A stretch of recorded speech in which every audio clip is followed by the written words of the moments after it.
સ્થિર થઈ દ્રઢાશ્રવાળી ધીરે તે જાય.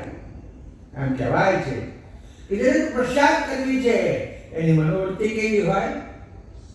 દેહ પાત્યામ કે ધર્મ સાધ્યાય. દેહ પડવો હોય તો પડી જાય, પણ મારે મારા ધર્મની, મારી ગતિની, મારા લક્ષ્યની સાધના કરવી જ છે. બાકી કે છે જપજનું અમારા અજરહી આવી દ્રઢ આસનવાળીને એકાંતિતે શરીરની પરવા કર્યા સિવાય, શરીરને ગમે તેવો કષ્ટ પડે, તડકો લાગે, વરસાદ વરસે, ઠંડી લાગે,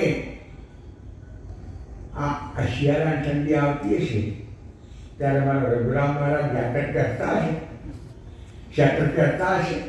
ના, એક મર્યાદા ખાતર નાની લંગોટી ને પછી તો ભભૂતિ.